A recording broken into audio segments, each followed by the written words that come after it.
Welcome everyone to the Moses Lake City Council meeting. Today is Tuesday, June 27th. We were just in an executive session for 23 minutes to discuss and evaluate qualifications of applicants and to discuss litigation. So we'll call the meeting to order 6:34. Citizens who'd like to address the council must have completed a blue speaker request card. You'll find that in the vestibule and give it to the deputy clerk. You'll be called on at the appropriate time to make your comments. If there are any students in the audience and we're not done by 9 o'clock, which I hope we are, we'll take a short break and sign your form so you can go home. Will the deputy clerk please call roll? Thank you, Mayor Myers. Councilmember Eck. Councilmember Fancher. Present. Councilmember Madewell. Present. Councilmember Skog. Councilmember Swartz. Present. Deputy Mayor Martinez. Present. Mayor Myers. Present. And please join me for the Pledge of Allegiance.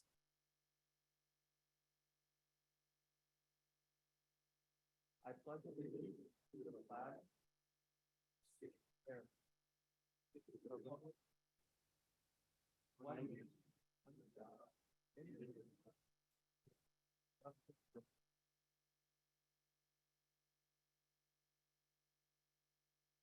Does any council member wish to move a consent agenda item to a business item for individual discussion and vote, or make other modifications for tonight's agenda?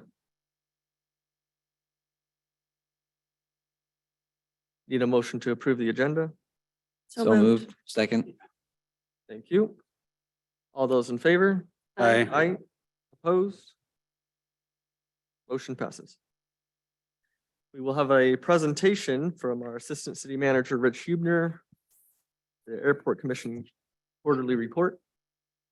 Thank you very much, Mr. Mayor. As required by City Municipal Code, the Airport Commission is the advisory body to the City Council on matters related to the operation of the Moses Lake Municipal Airport. The code requires that the president of the Airport Commission provide a quarterly update to the City Council. This evening, we have the president of the commission, Mr. Rod Richardson, and I will turn the floor over to him. Rod, if you'll come up to the podium there, and President Richardson will provide the quarterly report to the council. Good evening. Is this on? Good evening, council members. Not a whole lot to report on this quarter. We do have several people that have submitted building permits to build on lots out at the airport property. We hope to be getting that moved forward as expeditiously as possible. We did have a pre-application meeting with city staff for the fuel pump system that we have, and kind of got faced with a few hurdles to get that installed. We haven't moved much on that with Tony Massa's retirement, and hope to get with whoever is going to be in that position and get them up to speed and see how we can move that project forward. We have had some other difficulties, but it seems like they're in talking with Tony, there's city difficulties also. We've got a rodent problem out there that we don't seem to know how to solve quite yet. And we've got a weed problem that we're trying to solve also. So that's in a nutshell, probably the biggest things right now out there. If there's any questions, I'd certainly entertain those. Any questions, comments? Kevin, would you let him know who's filling in for Tony Massa? So Tony's replacement as of Wednesday will be Brian Baltzell. Okay, awesome. Brian's office will be in Tony's office right across the street from the airport. Okay, so as of tomorrow. Thursday. Thursday. That was Thursday, Tony's last okay. day. Yeah. Okay. And Today is Monday in my book. at the time of the last Airport Commission meeting, Mr. Baltzell's appointment had not been announced publicly, so we had not had the opportunity yet to share that with Mr. Richardson. I did speak to Mr. Baltzell today, Rod, and I'm anticipating he'll be at the meeting next week. Awesome. Thank you, Rich. You bet. Okay, well, no no further questions, and yeah, we're available if you have anything to talk about airport wise. We love to talk about the airport and the airplanes out there, so we're always willing to give you a few minutes of our time if you ever need it. Thank you. Thank you for the report.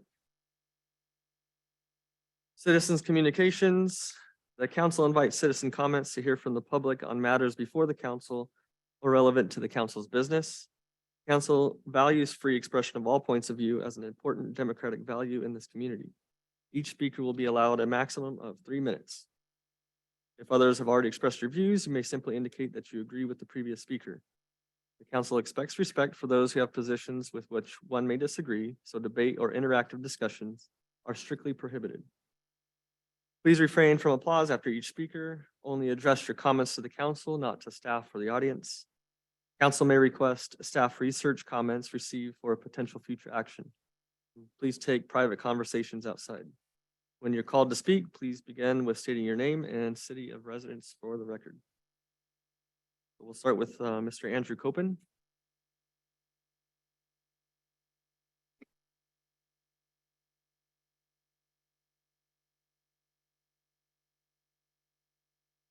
Good evening, council. I did send an email with additional information, so you should have that as well. At the last city council meeting, council received information about water issues affecting Moses Lake. What caught my attention was the claim that the average water use by Moses Lake residents has increased over the past decade, contrary to the countrywide trend of decreasing water usage. To validate this, I requested 15 years worth of water meter readings from the city. However, as per state statutes, the city kept only 3 years of data, which prevented me from creating any type of relevant charts to confirm this. However, I did conduct a quick examination of the available data for 2022, although I must note that this analysis was limited and quick. As you can see from my chart that I've handed to you, the number of active water meters in 2022 ranged from a low of 8,431 to a high of 10,000. The average water use per water meter in 2022 ranged from a low of 1,300 or 1,318 cubic feet to a high of 6,546 cubic feet, numbers significantly higher than the US average. Trying to find a reason for this anomaly, I investigated the numbers deeper and checked the top 30 users. When I removed the top 30 water users, the average water use dropped per meter to a low of 377 cubic feet to a high of 790 cubic feet, now well within the norms of the United States. I then charted the top 30 users. However, with only 3 minutes, I can't go into depth here other than it appears that in August 2022, that the top 30 users used more water than approximately 19,000 typical water users of Moses Lake. If my analysis is correct, if the top 0.3% of Moses Lake water users reduce their water usage by 5%, it would have the same effect on reducing water usage as if 20% of Moses Lake water users reduce their usage by 50%. However, it's important to approach average per capita water use statements presenting to council with caution. Averages can obscure variations and outliers, and relying solely on them ignores valuable insights and patterns hidden in the data. For council to have a better understanding of the water issues, I recommend City Council request a report from the city staff that include the mean, median, mode, and range distribution of water usage per meter over the last 3 years. This detailed report, I believe, will undoubtedly contain valuable information and useful insights that are missing from my off-the-cuff analysis or city staff average water use statements. It's crucial to carefully analyze data fully before drawing any conclusions or making policy decisions regarding water usage of Moses Lake. Thank you. Thank you. And I'd just like to address that. So with our current water rates, we did adjust it for conservation measures. Before, it used to be a standard rate that was much higher with a lower rate for additional use beyond, I think it was 500 cubic feet. We thought that was a little backwards. So your rate should go up the more you use. So what we did is we decreased the initial cost, the flat rate, and then tiered 3 tiers so that the more you would use, these top 30 are going to pay significantly more for water than people that are using a much lower amount. So I think we're trying to address that. Any other questions? Yeah, go ahead. That top 30, I know from the rates is the commercial users just have a flat rate. So I don't know if they're paying, theirs doesn't seem to go up, as do multifamily. So I guess I would be interested in how many of those top 30 are in that group that has a flat rate, no matter how much they consume. I did like, I appreciate Andrew's analysis of looking at some of that, because I know I'm looking at my water bill and, I mean, people say, hey, I got a $300 water bill last month. And somewhere along the line, I would think that as a city, we have a responsibility to be able to provide water in a form that doesn't take a $300 bill to water the grass, which is not uncommon. And I don't know if you drive around, but there's a whole lot of grasses that aren't getting watered these days. And there's a lot of brown grass and a lot of people have just said, I'm not paying it. So I think it's an issue we have to deal with. And I will really interested in that 30 water users are using the biggest majority of that. So that was an interesting analysis, Andrew. Thank you. Yep, thank you. Up next, Alicia DeLuigi.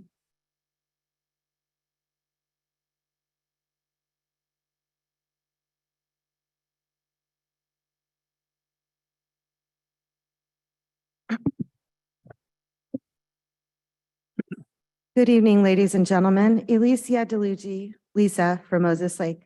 I just want to check to see if you guys are getting my emails because I sent them to Deb and asked that she forwards them to you. And I wasn't sure because I'm used to everybody at least letting me know there's they confirm. And so just for my own self-assurance, I would like to know if you guys are getting my emails and if you'd prefer for me to send them directly or just go ahead and just do my normal routine. So whatever your preference is, please let me know so that I can be considerate of that. And then I also would like to ask the city council to please look into a Hope Source firing of an employee because I'm very concerned in understanding the law. And I want to say good job, you guys, on your water usage gig that Don just recently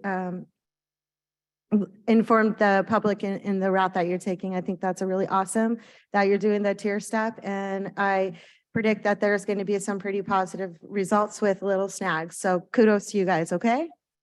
Thank you.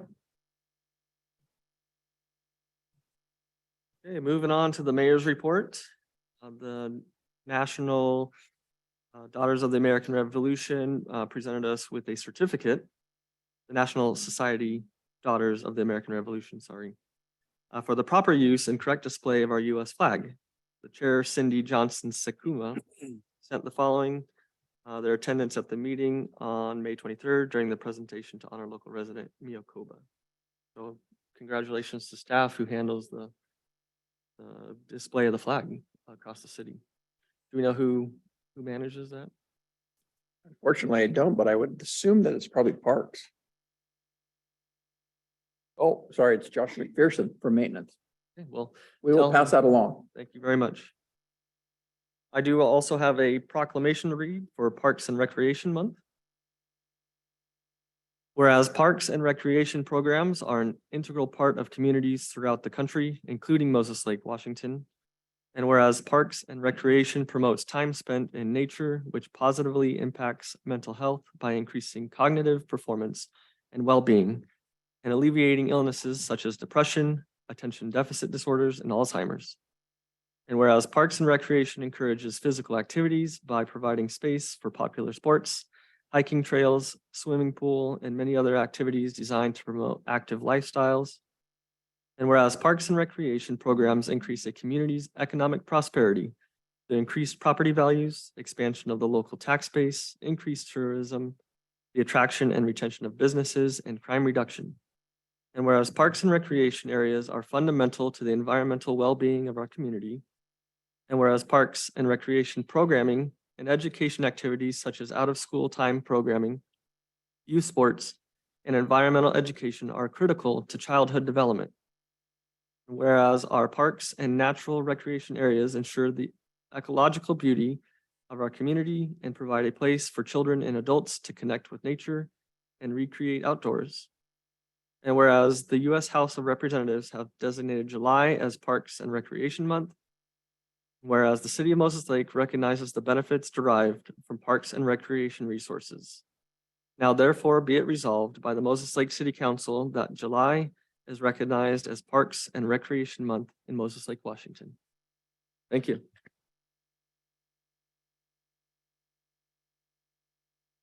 Thank you, Doug Coots, for handling that. The next item on my report is the citizen comment rules. Previously adopted rules of procedure stated a 5-minute limit per speaker for non-agenda items with an option for the mayor to modify the time limit. However, the statement was eliminated from the current rules of procedure in code section 2.08, but remained in place as a past practice. I'm proposing the following changes to take effect at the first meeting in August to allow staff time to properly notify the public. I require a speaker request by advanced registration by 3 p.m. on the day of the meeting. Limit the number of speakers to 10 per meeting for agenda and non-agenda items, excluding the posted public hearings, and limit speaking time to 3 minutes per speaker. This is just to allow citizens the opportunity to be able to speak. I know in the past couple of months, we've had numerous comments, and with the 5-minute speaking time, some speakers got discouraged and left before they were able to speak. So we just want to try to be mindful of everyone's time and keep things efficient. I request a consensus from council to have staff prepare an ordinance, adopt these changes at our next regular council meeting, or less formally authorized by motion tonight, if you guys are ready to do so. Deputy Mayor Martinez. I just had a question. What do other council, cities, or any other boards do? I mean, the limit number of speakers to 10 per meeting, that seems rather restrictive. What if we have 12 that want to speak? How do you decide which 10 if we were to go with that? So I'm a little concerned about that part, restricting the number. But totally agree that this language needs to get back into our code. And I'm okay with limiting it to 3 minutes per speaker. So I can answer part of that, and that is that, so other cities or other government entities that have such rules, will either, you can do the 10 people rule, or you can set a time limit. So citizen comments is 30 minutes, okay? And you're not gonna go past 30 minutes. And so if you can get 15 people in 30 minutes, depending on how quick people talk, you can do that. But at least that gives the council a set time so that you know that when that 30 minutes is up, then you can get back into your regular business. We've had some council meetings here in the last few months where you've had citizen comments that go over an hour, hour and a half, which means you're not starting city business until an hour and a half later, which if you've noticed some of our citizenry that sits in the meeting, when your comments go an hour and a half and then you start into city business, they may leave before city business is conducted because they don't want to wait 2 or 3 hours. And so, so whether you pick the 10 speakers or you go with a time limit of 30 minutes. And then what I would say to answer your question is if you got 12 people, you take the first 10 and you put that in the rules so that people know that, you know, it's first come, first serve, and you take up to the 10 people or the 30-minute time limit. Councilmember Fancher. Mayor, if I could also address Deputy Mayor's question. So there was, I don't know if you remember, there was a statutory amendment that was effective last year on the Open Public Meetings Act that changed the requirement. It used to be that the city council had the discretion whether or not to allow public comment as part of an agenda.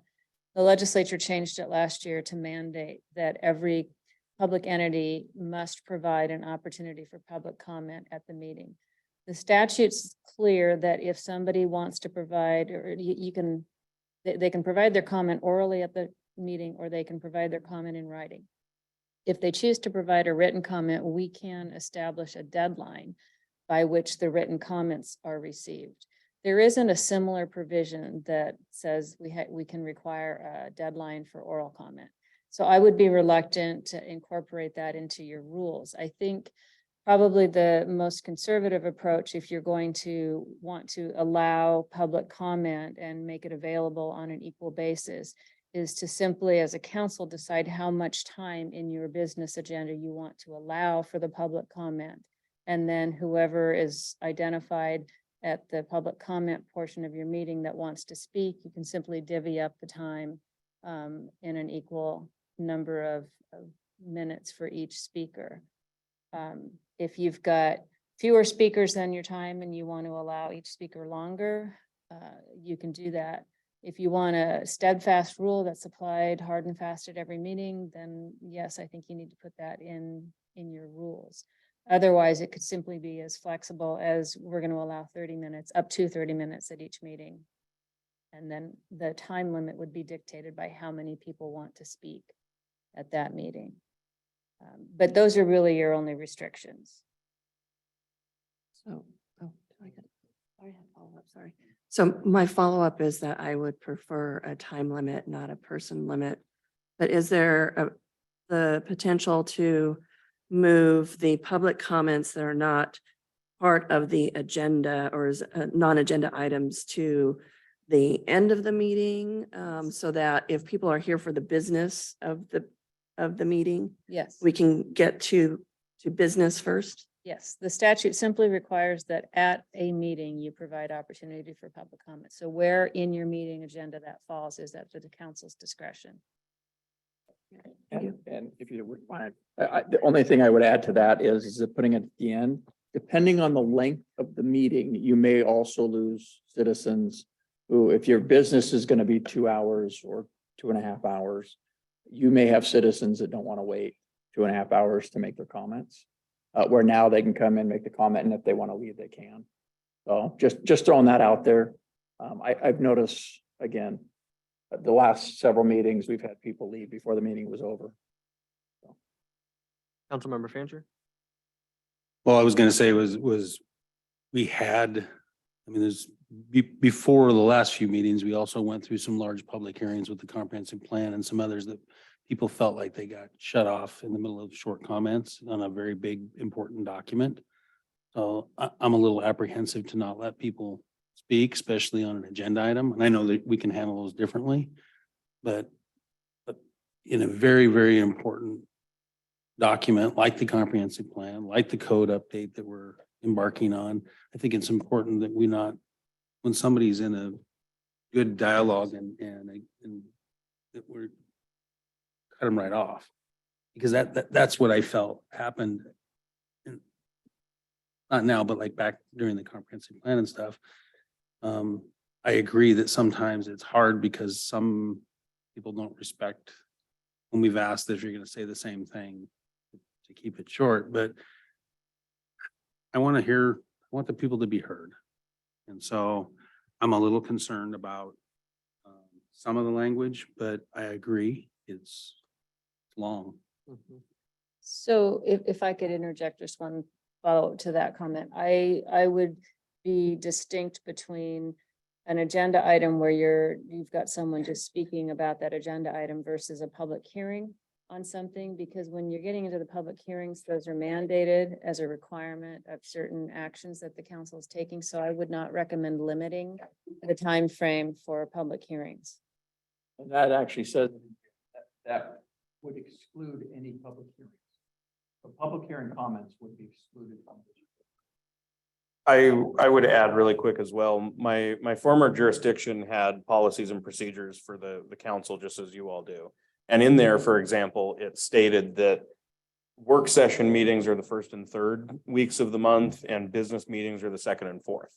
Well, if something came up that needed action immediately, the council had the opportunity within a study session to pass a motion that waived council policy for that one specific meeting. and allow business to be conducted at a study session. So to Councilmember Fancher's point, if you wanted to put in place a time limit, but there's, healthy conversation and you as council want to hear more, you always have the right at the end of your 30 minutes to say, somebody can make a motion, we'd like to waive the requirement for this meeting. So that's still an option to consider, to keep in mind as well, if you decide to take action tonight. Councilmember Schwartz. Yeah, I guess I would lean more toward Mr. Fancher's direction and limiting less the opportunity for people to be able to speak. So, I mean, I appreciate the consideration of everyone's time. And thank you for bringing that up again as far as public comment versus an agenda item and all that. I agree, those are distinct. I think everything else was covered, so Catherine suggested against the deadline for the comments, which I totally agree with. I know a lot of people sometimes drive from out of town and it's very last minute or whatever, so I'd keep it simpler. So Are we the able to time limit to when the meeting starts so that they're not receiving more comments? Or the request cards through the meeting? Is that possible? Yeah, so I think that's the way to be able to exercise some control, because you will get people who hear somebody else speaking that then want to get up and respond to it. So if you're looking at an approach where you're just going to, allocate 30 minutes for public comment and divide it up by how many people turn in a blue speaker card, that's a business rule, because that allows you the opportunity to fit everybody in within that 30 minutes by assigning how much time they each get. If you allow people then to pop in that haven't made a request, that changes that time allocation. So I think that would be a reasonable rule to require that whoever wants to do a public comment, they have to have submitted their blue card before the public comment portion starts. Okay, would you be okay with that? Yeah, I think that language needs to be specific. So before the public comment period starts, not at the start of the meeting.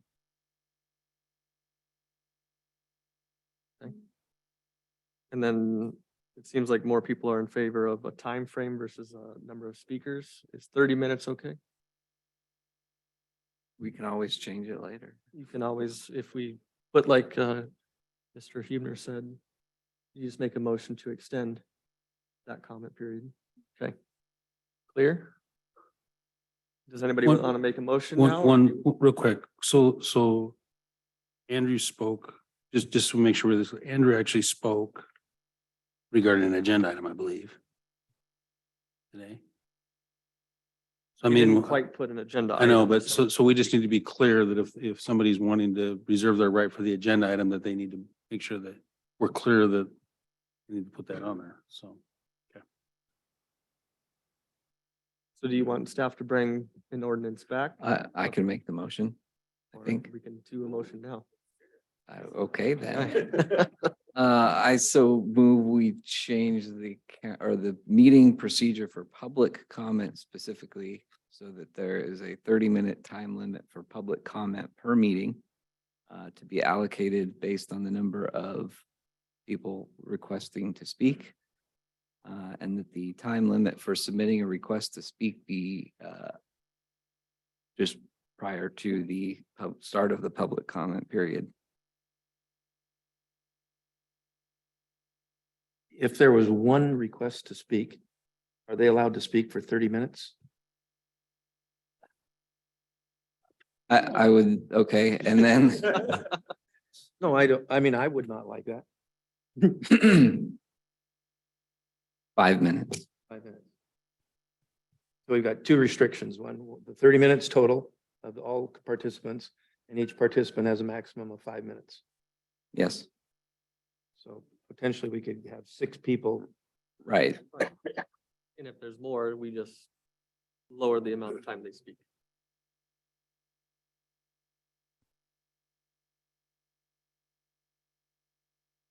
Max. Up to 30 minutes.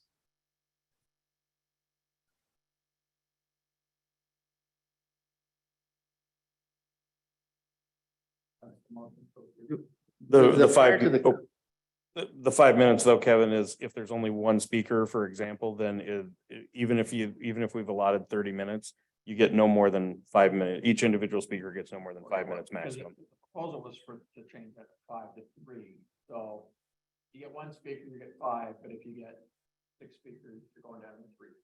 Yeah. No, you're going, staying at 5. If you're at 7, yeah, then 6 you're also. something there less. So If it's 10 speakers, then it's 3 minutes. It's 5. if there are 60, you have to speak very quickly.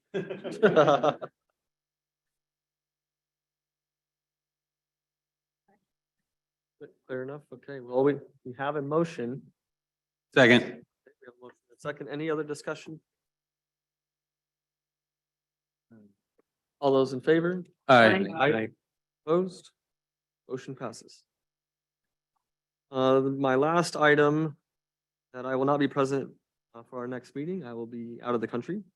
And I just need to confirm with Deputy Mayor Martinez that she'll be here to facilitate and that everybody else doesn't have any planned vacations to make sure we have a quorum. Mhm.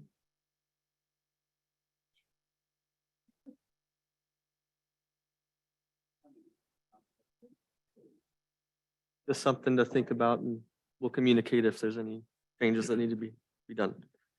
Does council wish to have any business brought to a future meeting? Hearing none, we can move on to the city manager's report.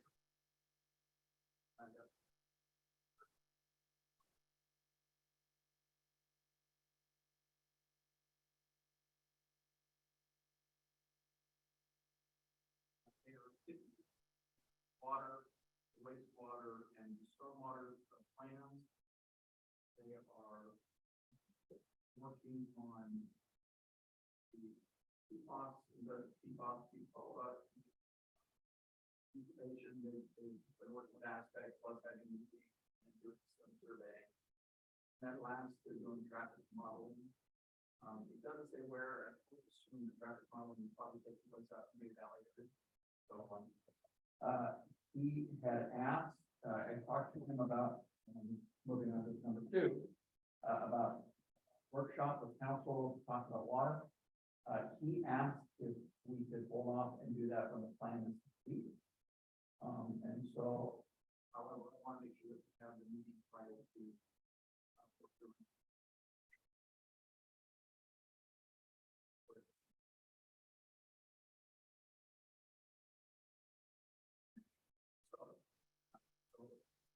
Not here, very, I will not say when. Or.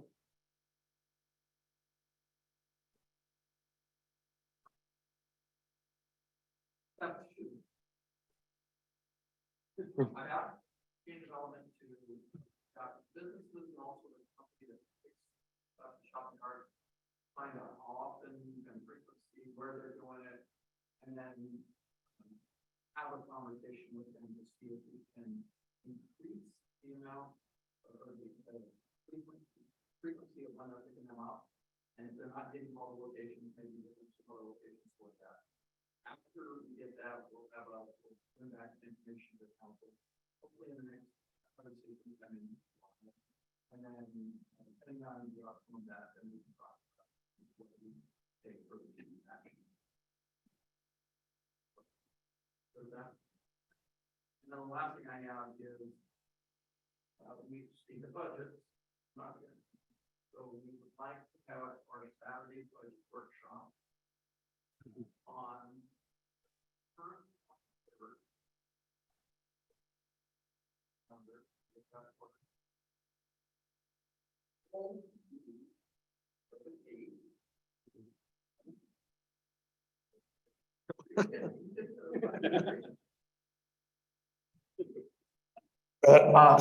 We.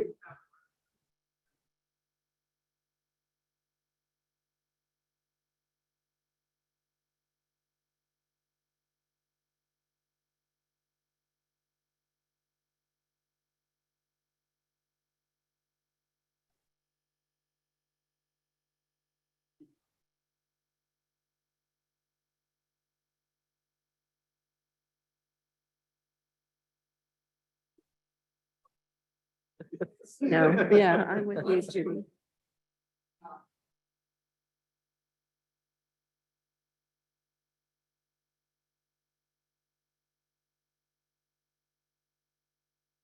Deputy- Sorry, Go ahead. so my question is that date flexible? Is that a definite September 23rd? Not options? For a date? We initially had it, we were talking about an October 7th date, but per state law, we have to have the initial budget, preliminary budget to council by the first Monday in October. So we have to have that meeting towards the end of September at the latest in order to be in compliance. Thank you. Are you looking for consensus now, or do you want to? Oh, You looking for consensus on that? sure. And then I have one more thing.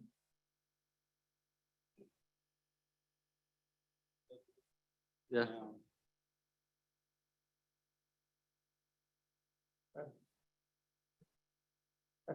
I'm sorry, Mayor. There's one more item on here. I just need to turn the page, apparently. North Shore Lift Station project noise section. It was in your packet. They are going to run, they need to run a generator while they're doing the project. It was a very short period of time, but it's going to be run 24 hours a day for that period of time. The noise wasn't not excessive. If you read the packet, it was like having two people have a conversation. But we need the council approval to be able to exempt them to be able to run a generator. Councilmember Schwartz, I've so moved, we allowed the exemption for the noise. okay, we have a motion and a second.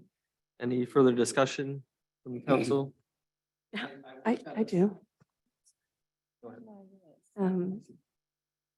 Where is this? I mean, how big of a neighborhood is this? And it says that it's no louder than two people having a conversation. Mhm. But I mean, it's a generator or something, right? It is a generator, it's a large generator on a trailer. I will say this, I worked at some COVID sites last year, 2 years ago. They ran the same generator to run the offices. They were in those Onyx offices. And frankly, during the day, it's pretty quiet. It's actually not that loud. Yeah, I have firsthand experience with this because we've done a lift station rehabilitation where we did this exact thing. I've actually done it multiple times. It literally is that quiet. Quieter than a Honda, the small Honda generator that you see, it's actually quieter. Is there any need to let the community know that that's going on though? Well, I would. Do we do I would that? assume that we would do that with the people that are close. Right. If we don't, then I will make sure that we. Okay, thank you. Well, we have a motion and a second. All those in favor? Aye. Aye. Opposed? Motion passes. Is that your final item? Thank you, Mayor. Thank you. On to the consent agenda. All items listed are considered to be routine and will be enacted by one motion.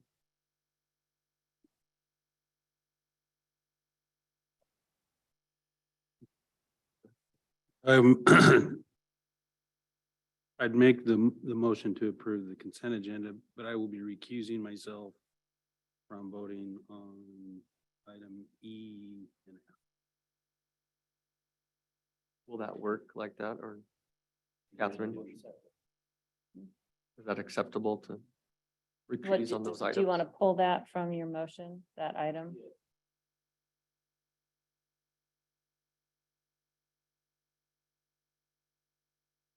Okay, Second. we have a motion and a second. All those in favor? Aye. Aye. Opposed? Motion passes. So now you'll need a motion for the item that was. For items E and F. I move that we vote on E and F to approve. Separate Oh. I move that we approve E. resolution. Do Or- them both together. Oh, no, he said together? Okay. Okay. Back to my original. I move that we approve E and F. Thank you. Need a second? Second. Okay, all those in favor? Aye. Aye. Opposed? Motion passes. Thank you for guiding us through that. Old business, item number 2, Water Conservation Code, the update ordinance 3029 and resolution 41. presented by Rich Huber. Thank you, Mr. Mayor, and thank you, council, for the opportunity to be, I think, the fourth or fifth staff member to address this topic. City Engineer Richard Law, who spoke with you last meeting, as well as Chad Strevey and Jessica Cole, are all on vacation this week. So I got the honor to bring this back to you this evening. So at your meeting on June 13th, U.S. Council reviewed the updated staff proposed ordinance related to water use in the city, and you requested staff do some updates to specific areas. So those items were the removal of the restriction on irrigating after a measurable rainfall event, increasing the timeline for stopping leaks from 72 to 96 hours from the time of detection or notification. You requested further clarification on the guidelines for irrigating after the installation of new sod, and further clarifications related to the requirement of a shutoff nozzle. So staff addressed the items that you provided. So the first thing we did relation to the implementation of new sod, that has been renamed to an unrestricted irrigation allowance. We had talked about the word variance in the last meeting. Kirsten Peterson made a great point to us in staff meetings that the word variance means something very specific in the code and development world. So thus we came up with unrestricted irrigation allowance. So what this new item will do, the staff is recommending this section in understanding for the potential of failure for the installation of new sod. So residents would be eligible now, instead of one, they would be eligible for up to 3 allowances per calendar year with no restriction. The reason we are still including a number attached to this, I think Richard really spoke well to this last week or last meeting. We're not looking at it from an enforcement perspective, but if you're having more than 3 sod failures and coming to the city for an allowance, it's an opportunity for the staff to work with you on trying to figure out maybe what's happening to cause that sod to fail, and, you know, giving some resources or some assistance to try to make that work. So again, this is not an enforcement, but the reason there's a number attached to it is just to be able to say, hey, if we see you for a 4th time in 12 months, we want to help you not have this problem in the future. So additional allowances would be issued at the discretion of the municipal services director or the designee, is the proposal there. As discussed, I just went over the reason for still having a number there. And then the restriction against irrigating after a measurable rainfall event has been removed in its entirety. So the other items, the requirement to mitigate a leakage as requested has been increased from 72 to 96 hours. And that is from the time of either you as the resident or business owner detect the leak, or we as the city are able to notify you. So just one thing I want to mention for consideration. You know, if a resident, say they set up a real great irrigation electronic system and they schedule it to irrigate on their 3 days a week, and then they go out of town on vacation, if the city detects a leak while the resident is on vacation, we wouldn't be able to notify them while they're gone. So I just want to address the concern of, well, if we detect it and we send you a letter and you're on a 2-week vacation, that doesn't count as notification because you weren't there to receive the notification. So just in case there was any concern amongst the council of, hey, 96 hours and you're out of town for more than 5 days, there's not going to be a penalty attached because it's from the time that we as the city are able to directly notify you of the issue. And then the restriction against washing a paved area except to alleviate immediate safety or sanitary hazard has been removed. The restriction against allowing such water to enter the municipal sewer system is still in place. So some updates there, as you requested, related to you know, washing sidewalks, vehicles, that type of thing. Some updates there to give some more flexibility to that activity, but it's still incumbent upon the resident to keep that water from going into the storm drain. So, Mr. Mayor, Council, that concludes my report. Wanted to bring this directly to the items that Council directed last week, and I will stand for questions that I can answer. Councilmember Madewell. Okay, so I have a couple. First, it says an allowance is first obtained from the city of Moses Lake Public Works allowing. So do I still need to come, if I'm gonna do this, do I still need to come to you for the first sod? That would be the request, and this goes back to, I think, what Richard spoke to last week is if you come to the city and say, hey, I'm going to install sod, I'm asking for the allowance, you're going to get it because you're allowed up to 3 in the calendar year. But coming to the city is what allows us, when your neighbor calls and says, hey, we can only water Tuesday, Thursday, and Saturday, but my neighbor's watering on a Monday or Wednesday. That's what allows us as staff to be able to say they have been given this allowance to water every day because of the installation of sod. So you would be required to come to the city, but it is automatic up to 3 times a year just by coming and asking for it. Okay. And then my other one, explain the penalties. Let's see, I'm sorry. There's penalties, C13, C7, C4. Explain those, if you will, please. Notice to begin water restrictions.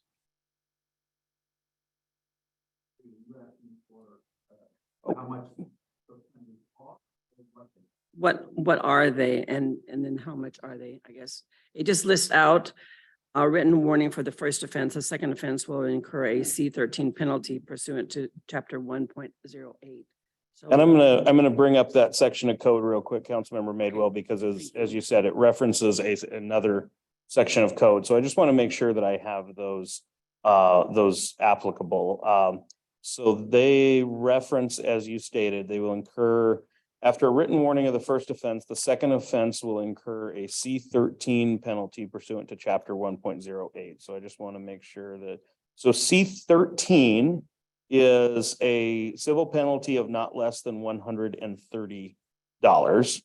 After a third offense, the subject would be subject to a C7, which is a civil penalty not less than $230.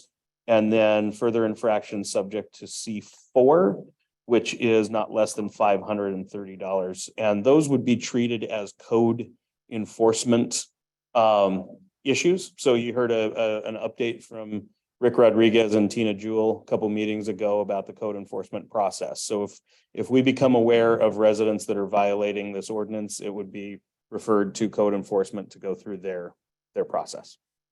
But we're going to notify them first before we start doing it. Absolutely. And thank you for bringing that up. As you all heard from Mr. Rodriguez and Ms. Jewell, the code enforcement process very much is a notification first.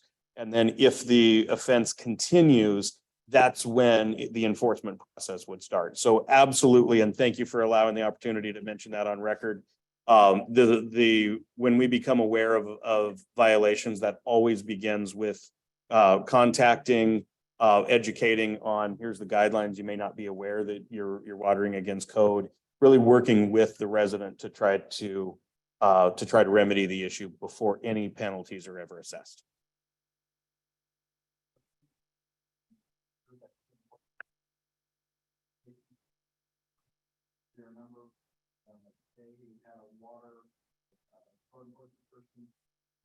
I don't remember how many contacts we had. It was really an education campaign, not an enforcement. Absolutely. Thank you, Kevin. Councilmember Scott. I want to thank the staff for all your hard work. I'm sure it has been hard, but I think the whole thing stinks. I don't like the idea of a neighbor calling in, a neighbor saying that, you watered and I didn't. I don't like the idea of me watering to mow my lawn on a Sunday, but that's my only day to water. So that conflicts that. I don't like the idea of somebody who doesn't have a water system who says, I changed the sprinkler 4 times during the day and I don't stay up at 2 o'clock at night to go change my sprinklers. So they can't move their sprinklers. When we have an event and Doug says, hey, I drenched this for 1 day, but that still isn't enough. My grass is turning brown. I want him to be able to say, I'll do it 2 days in a row instead of 1, which he was given the exemption for. And then even people having their own exemptions, their own crisis of their water. Maybe my timer's quit and I can't legally do it for 2 days in a row. I think we'd be better off encouraging people to have a note in every water bill saying, let's see what we can do as a community. Let's see if we can do it ourselves, use less water, and we're already halfway through the water season anyway. Let's see what happens to this. I'd really like to compare that with Andrew's analysis of this individual person, because it seems that the people who are bearing the brunt of this issue are the little people, and the 30 big users and the farmers aren't. And we're being asked to just make your lawn turn brown, don't water when you can. And I just don't want to be in a position of telling people when they can't water their dang lawn. And I think we're asking the public, the little people, to bear the crunch of this, and I don't think that's right. So I wouldn't vote for any restrictions.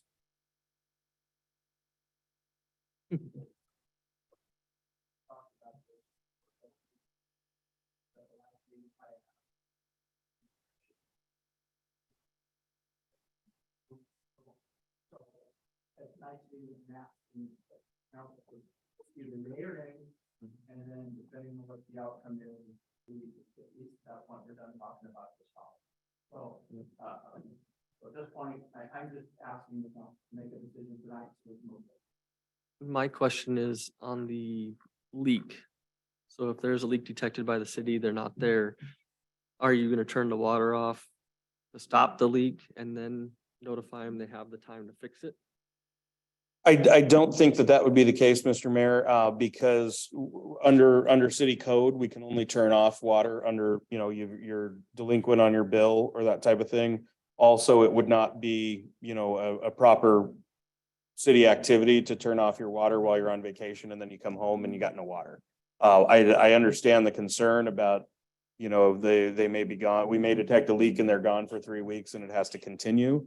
But we would not be in a position to turn off the water for the resident, because if we haven't been able to get a hold of them, we have no idea when they'll be back. And we don't want them to come home to no water. Even if it's a major, let's. If say it's a major leak, that's a different issue, right? But if it's just that we've detected a small leak that's contained to a resident's property, no, we would not be turning off water in that case. If it's a leak that impacts an entire neighborhood, yeah, you bet. We'll treat that just as we would any other major water leak and go out and take care of it. But if it's limited to one individual property, no. it would not What I be. was talking about was like the main line going to their house. If that was where they're gonna create a sinkhole and. It would depend then, to your point, on what the circumstances of the leak is. And how quickly it could be remedied. Because if it's something we're aware of and it's our responsibility as the city, if it's the main line, yeah, we'll go out and turn that off. We'll fix the leak just as we would a standard one. If it's something that's, under your front lawn and it only impacts your parcel, then it wouldn't be appropriate for us to go and turn off your water meter at your house.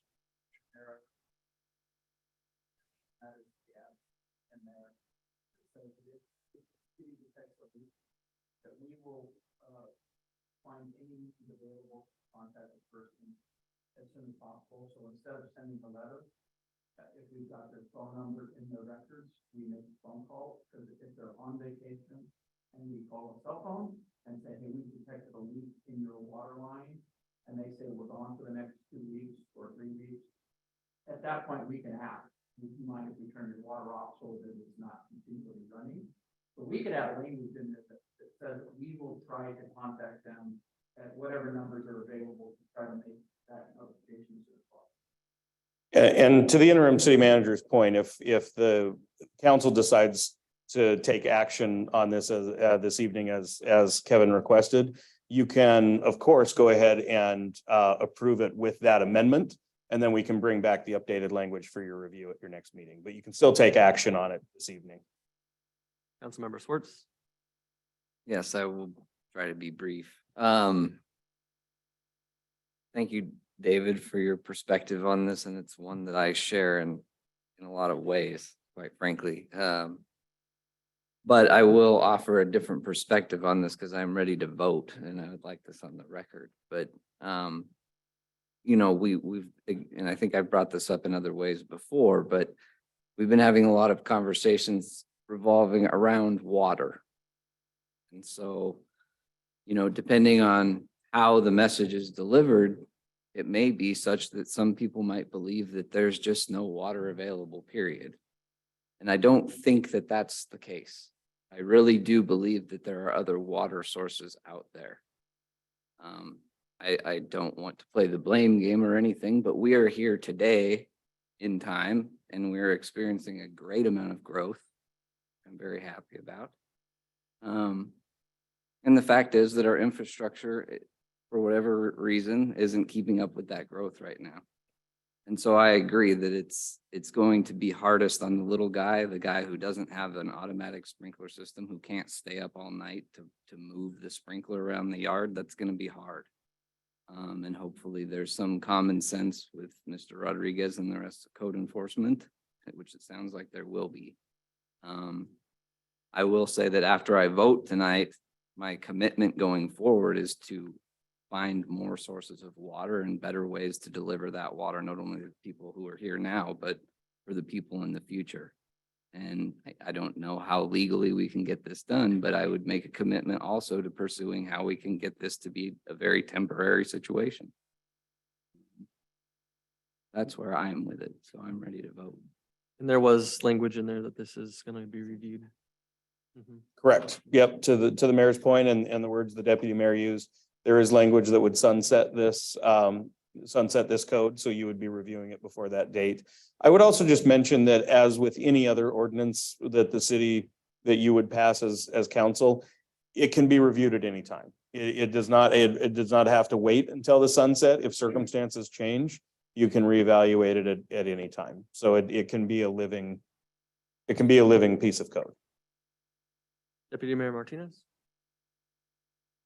Well, to Dustin's point, I think just a little bit of repeat here. But also to Councilmember Scogg's point, I would love for everybody to say, hey, let's all conserve water, but it's not going to happen. It's not going to happen without an ordinance, unfortunately, because today more people are more worried about their own little patch of yard than the community as a whole. So to that point, I think this needs to happen. It's unfortunate that it needs to happen.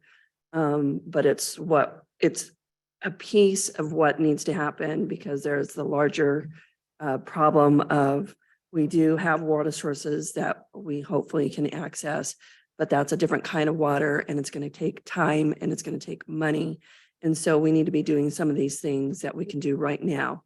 So I think this is a piece of the bigger puzzle or the bigger picture. And to Dustin's point, I really do hope that I believe council, for the most part, is wanting to move forward with finding solutions to that bigger picture. So. Councilmember Fancher? Well, I won't have to repeat pretty much of it. Thanks, Councilman Schwartz. The one thing I would say is, and we heard this loud and clear from Chad. I asked the question, is this going to limit your water usage? And the answer was no. What may limit your water usage is your water bill, but what it doesn't do is limit your water usage. It limits the days you have to water on. I get it, but I am also wanting to not only have the infrastructure available to all here. And I don't believe, just like Councilman Schwartz, that it's a water issue, it's an infrastructure issue. And that's a big bevy and a big word. Do we have the infrastructure to deliver the water that we can get to? Not today, sorry. Do we have the infrastructure that we need to deliver the water, which like that might be filtration? No. I too, if you've heard me, is completely committed to getting that answer. I've asked staff, and I know we're working on it, that I want to know how we're going to do it and how much it's going to cost, and let's get our head down and move forward. But in the meantime, that straw that's delivering everybody's water has limitations.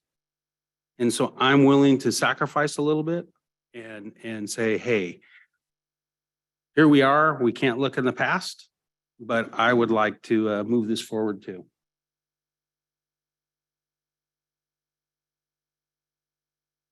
Councilmember Scog? Okay, so if this goes through, what about the part about, I wash my car and I have to keep the water from running down the gutter? And that's what I see, the stormwater, that there's a restriction that that water cannot enter the municipal storm system. Is that a fact? Yes. So am I supposed to put like guards in the gutter and suck up the water and spread on my yard, or what am I supposed to, how am I supposed to do that? I think No. No, Kevin? but I mean, I'm gonna wash off my sidewalk or my car. I mean, it says that Brad I said- can't let that water go in the storm sewer system. I don't- We're gonna invite Brad Mitchell, our stormwater manager, to address that question. So I can speak to that a little bit. When you're wash water from your car, if you're not using biodegradable soaps, or if you're washing your wheels that carries brake dust, that goes in the gutter. We have 52 outfalls to the lake. That wash water in excess goes right in the lake. We've had swimming pool discharges that have killed fish at outfalls, and it also goes to the dry wells in our system. 2,088 dry wells. So it's important to keep that out of our system and wash your car on the grass or try to eliminate as much as you can in the gutter. How about like hosing off the driveway? Hosing off the driveway is a conditionally allowable discharge, provided there's no grass clippings or pollutants in our chapter 1301 for illicit discharges. If that's not in this particular ordinance here, this says restriction for allowing that water to go in. I mean, if it's somewhere else, should it be included in here? We can look at that. Well, I mean, I wouldn't look at either do it or don't do it. I mean, it says right there that you can't let it go in the system. You might, let me get my notes real fast. Okay. I guess I would think that we're halfway through the season anyway. I say kick the can down the road, look at what happens. If the numbers that Andrew was talking about change, you know, if we say we are not going to do it on our own, why don't we try it? But I just don't want to make up a rules that just, I find odorous.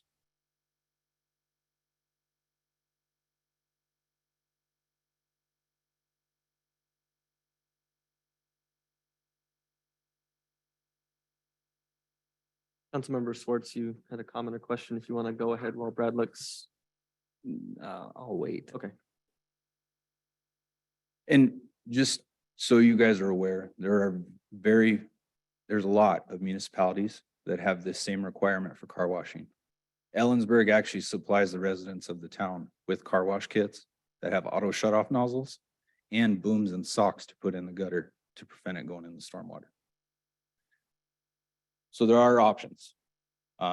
We carry the booms at our shop. If there was someone that needed something like that, we can come out and educate them on it.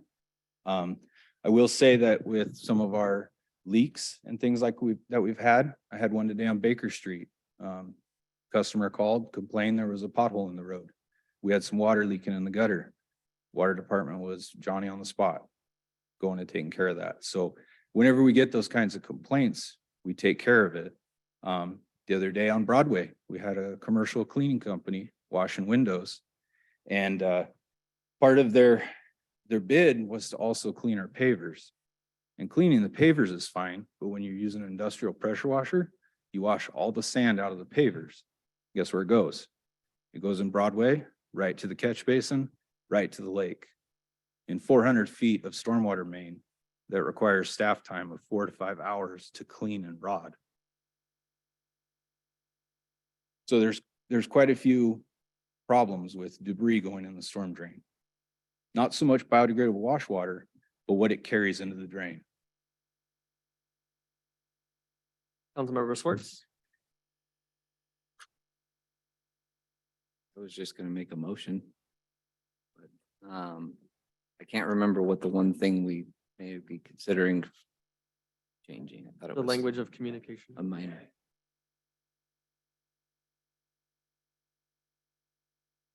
Okay, so I would move to approve the ordinance as presented with the exception as explained by Kevin. That. And to also make stormwater compatible with this policy. And Mr. Schwartz, if you would, there's a motion and or excuse me, an ordinance and a resolution. Okay, So if you would move to pass both. It says we do need two motions. Oh, So my apologies. Thought we could do both. My bad. I'm making a motion to approve the ordinance 3030. Which is not the date that this sunsets, by the way. 30/30 or 30/30. 30/29? 30/29. What? It says, oh, sorry, 30/30 is the next one up. definitely not 3029. I second. Okay, we have a motion and a second. Any other discussion? I just want to say thank you to everybody for all your hard work, Chad, Brad, everybody, and your patience. Thank I you. appreciate it. All those in favor? Aye. Bye. Opposed? Motion will pass 5-2. Oh, sorry, Judy, I didn't hear you down there. 4-3. Thank you. Need a motion to adopt resolution 3941. So moved. Second, Any other discussion on this one? That's the fee schedule. that's the fee schedule.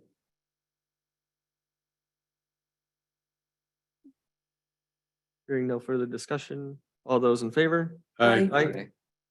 Opposed? Motion passes. And council, I would just like to thank you this evening for your thanks and appreciation to the staff. And I know Brad was here this evening, but I will be more than happy to pass that along to those staff members that are on vacation this week. Thank you very much. Item number 3, the Shoreline Management Program Ordinance 3030, presented by Kristen Peterson.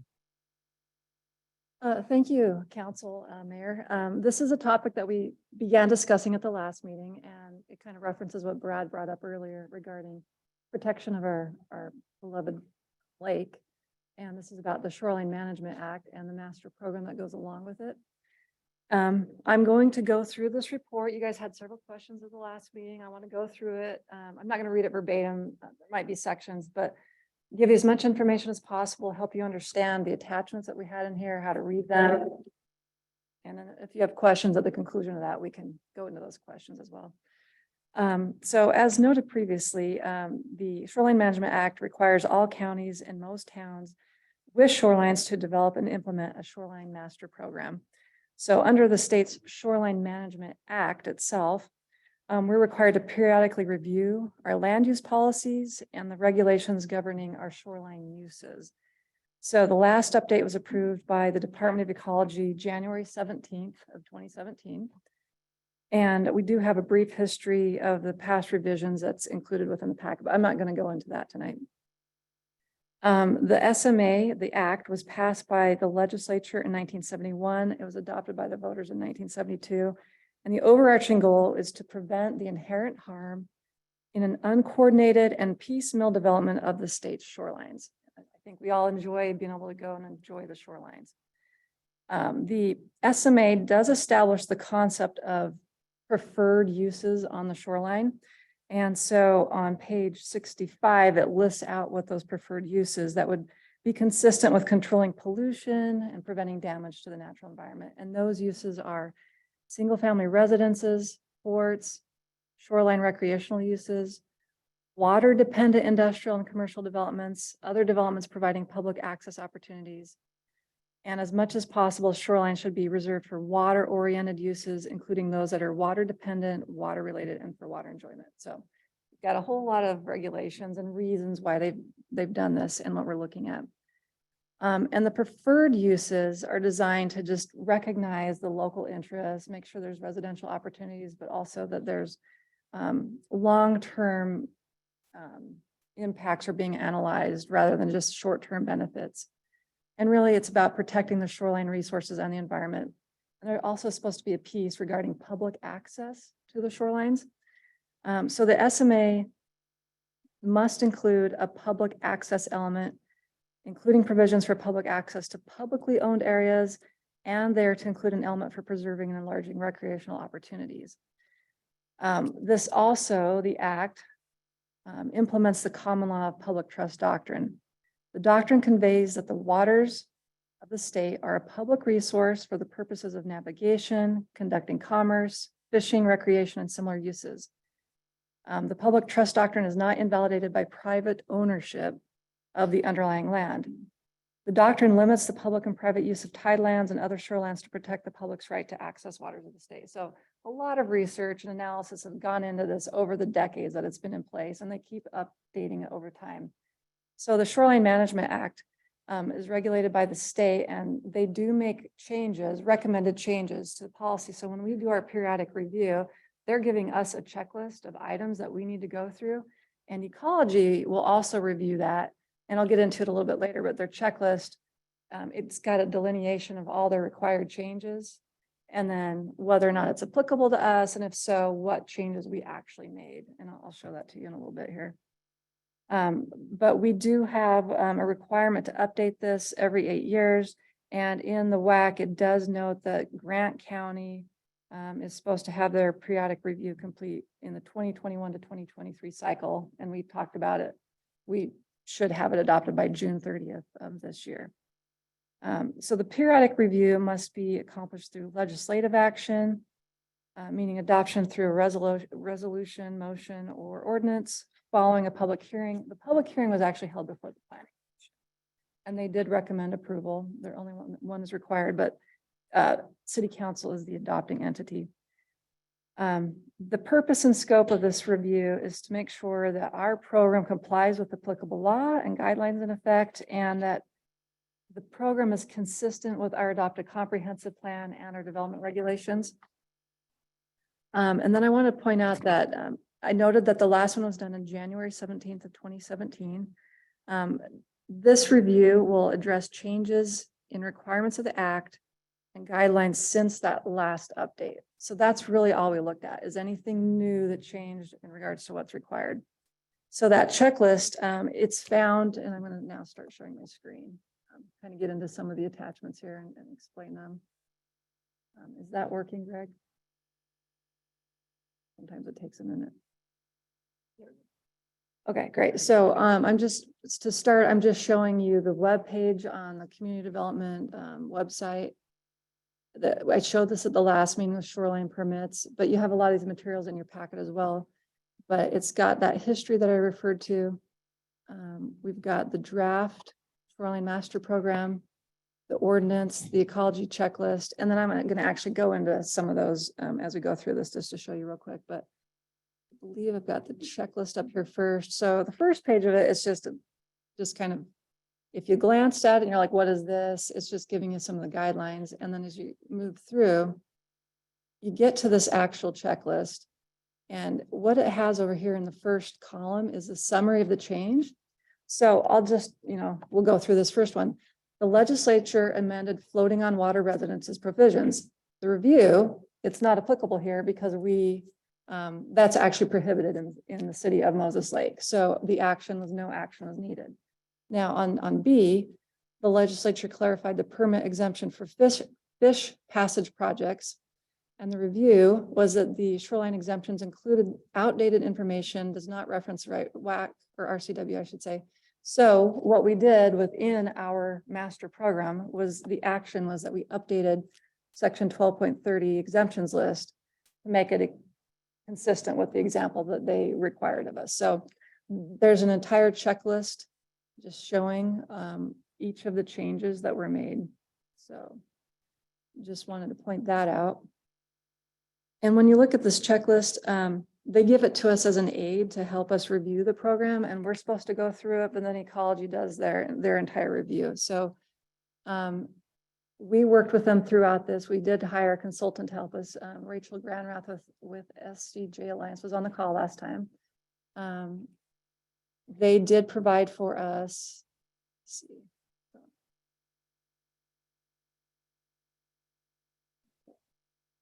I thought I had it in the right spot. Here we are.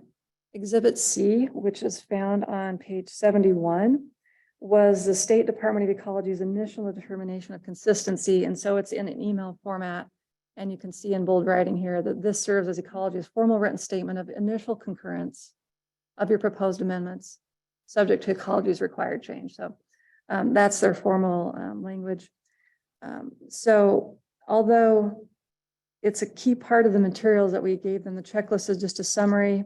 It's not an actual comprehensive list. And then what we had also referenced last time was the fact that you actually had access to the plan itself. And I showed this a little bit last time where you could actually go and see in track changes, what the differences were. There's not a lot of them throughout, but anything that's underlined and colored, that's an addition.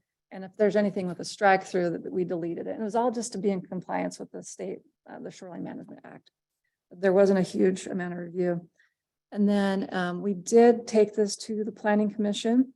We had 3 workshops with the Planning Commission on March 9th of 2022, September 15th of 2022, and November 17th. We also had it on social media, and we also put out some public notices.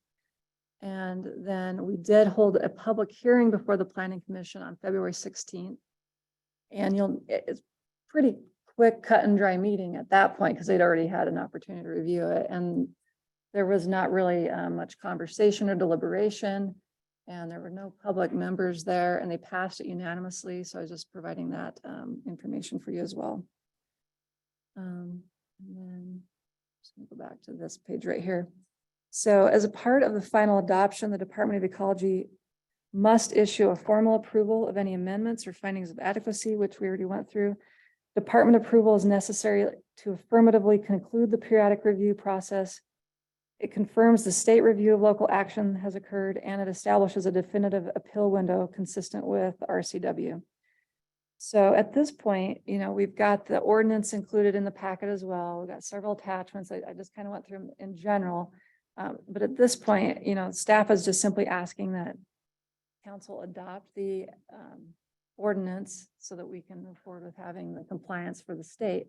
But if you've got questions tonight, anything you want us to respond to, I indicated last meeting, if you had questions, to please be prepared to come with those questions, and love to work through anything you've.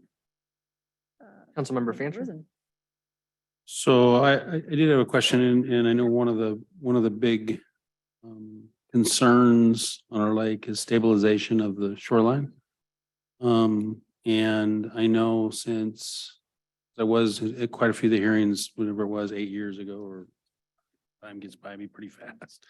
It was a big deal then, but now with the type of boating that goes on with these, what do you call them, wake boats or whatever, it's pretty substantial. I know Ecology has recognized that that's an issue also.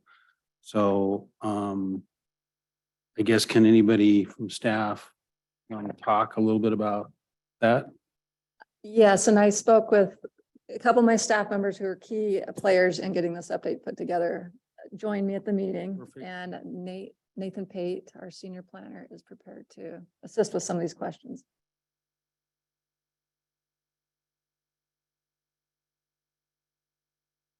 So you're correct. We have wave action. And some areas don't really have good soils to allow natural vegetation to occur very effectively. We have sand, blown sand on occasion. So we know that there's areas that need some attention for stabilization. So under our SMP, the first action is what's called soft stabilization. And soft stabilization is basically vegetation. Roots, plants get a chance to take hold, and they work. So we have chances for that to occur. We've had applicants come in with what's called biomats and place basically a mat of vegetated structure, stake it in the ground, and hope that it grows and stabilizes. Our success rate isn't very high on areas that are really sandy. And we have areas that have noxious weeds. Noxious weeds are very advantageous to circumstances. You expose soil and sometimes the weeds go in, and we're working with weed board on having stabilization with roots, but then weed control. So what the action is to top them, make sure that they don't spread with seeds. So that's one solution. It's not the best. The next one is a combination, hybrid. And this is the one that we've actually seen some level of success, where we can go into the hard level of stabilization. And hard means materials that can be introduced even in water that's inert and is solid. Concrete, stone. No treated lumber. Treated lumber has a tendency to leach. Whatever materials that treat them, we just don't want that. Asphalt, nope. Asphalt touches water and it starts crumbling and goes into the water. So concrete and stone. The highest level, of course, is concrete. That's a bulkhead. Those get permitted on occasion. We have to demonstrate that there's a real need and there's a higher level of regulations and higher level of compliance measures. The combo that we've had success, we still need permitting. We still need folks to come in and get some plans going. And we've had actually Fish and Wildlife agree stone and plantings. So stonework stabilizes the soil for a time period. The plants get in there. They get a root system that's established. The stone looks good. It's ecologically fine. We can use native stone. So we do have forms and functions that work for just regular stabilization. And then we have other extremes. So if in fact a wave action comes to the point where it's jeopardizing your foundation of your home, emergency, we get them in there and they stabilize. It's usually hard armoring. But those are extreme and they do occur. So we have these forms of basically stabilization and success. I've still, and we've seen it, we have others in the room that have actual permits or have seen the process of permit for stone and vegetation. It's part of a plan that you can submit. We can get appropriate permits. We usually get buy-off from Fish and Wildlife and other agencies, and success rate is very high. There is some care and maintenance. So folks need to be paying attention and monitoring what's going on. And if they need help, talk to us. So that was my quick and dirty. Hold but on, it's- don't leave. Sure. So- Oh, there's more. Well, Yeah. the other question I have Sure. is, so new development is one thing. I mean, Mhm. where you've got maybe a new lakefront development and it fell within the shoreline Sure. master plan, but what about those onesie, twosie infill lots in regards to, gosh, all their neighbors have built under the, old standards and Mhm. probably don't have those buffers the same way, and then one guy in the middle has got to adhere, does they have to adhere to the new standards? So our standards from about 71 are pretty darn consistent to today. So the SMPs that have been changed and modified through time, as mentioned by the director, they're the most recent one is going to be modified very little or none to our current one, other than what's listed in the checklist. So the buffers are the same. And I can talk a little bit about our success with the buffer we have, if you'd like. So back in our last periodic update, basically our buffers negotiated with the Department of Ecology. It's almost unseen of. No other jurisdiction has, at least from my knowledge or recognition. And from my last jurisdiction, we were going into a situation where the agencies were asking a 200-foot buffer. And this is Eastern Washington. And that's really hard because the reason they had was all their study was for Western Washington. Tall trees, beautiful tall trees. We don't have that. We have 40-foot trees, maybe. Healthy, but 40-foot. So we actually engaged in my former jurisdiction to get our buffer dropped down to, well, it landed at 75-foot. And that was a victory. So our negotiated, again, back in 2017 or 2005, I don't recall the date, 25-foot is really a good thing. Because if we open the door, we might have an opportunity for agencies and departments to push that buffer back based on the science that they have. And that's a lot of expense. to basically get the science for Eastern Washington to demonstrate we in fact have differing ecological function that reduces our buffer standard from 200 foot down to what we won was 75 foot. And it took a lot of time and effort and money. And at 25 foot, that's a victory. I'll just be honest. I believe the counties is quite a bit, Grant County's is quite a bit farther. Mhm. Like Yep, so 75. there's Does that sound 75. right? 75 feet?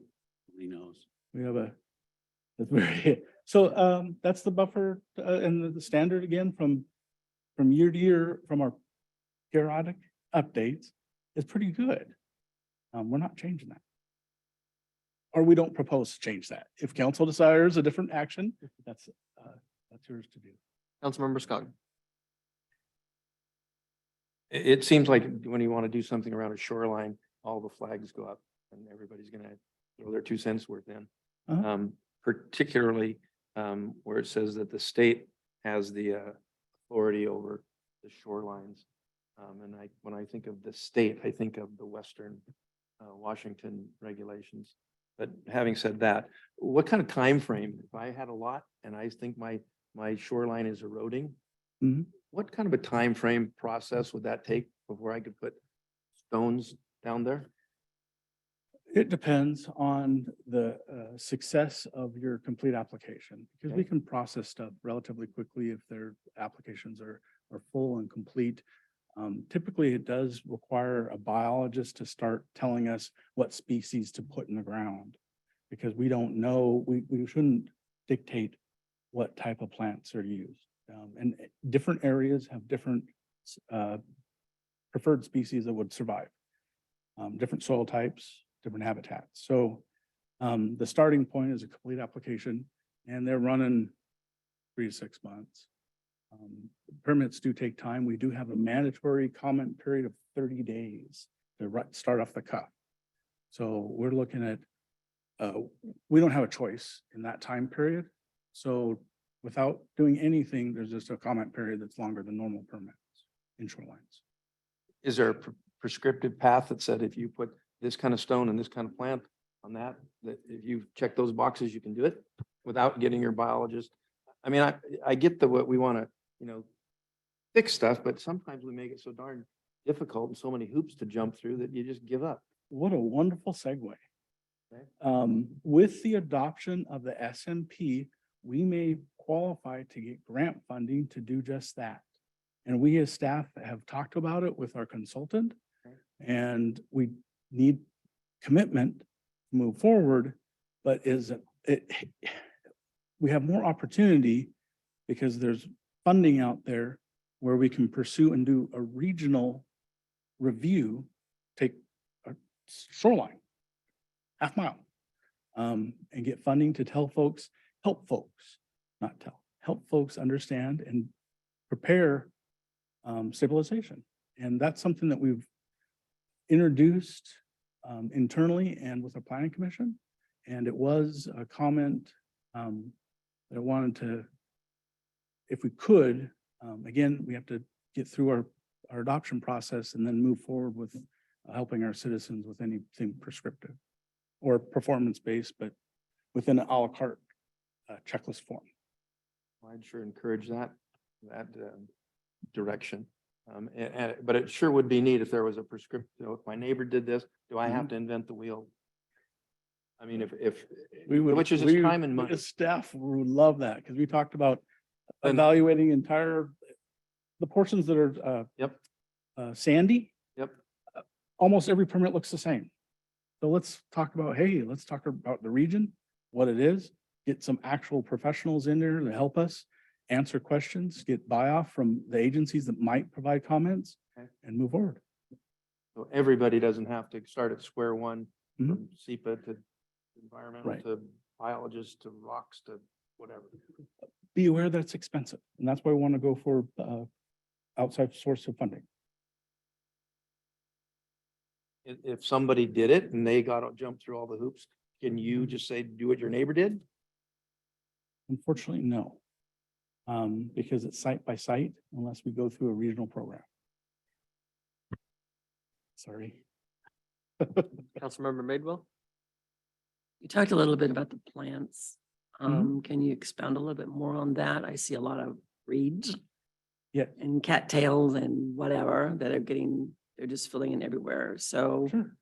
um, So reed canary grass is considered invasive. It's not native to our region, but it is very aggressive as a species. So reed canary grass is going to go everywhere. It's almost impossible to kind of control very well. But you can plant other species that take over that same space that are native.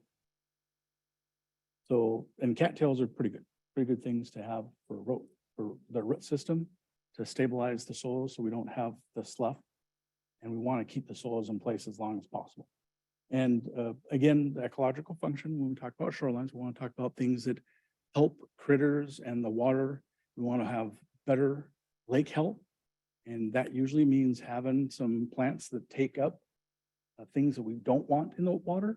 So the phosphorus and other materials that these plants can absorb and retain, and rather than put in the water and wipe out other species. So plant choice is important.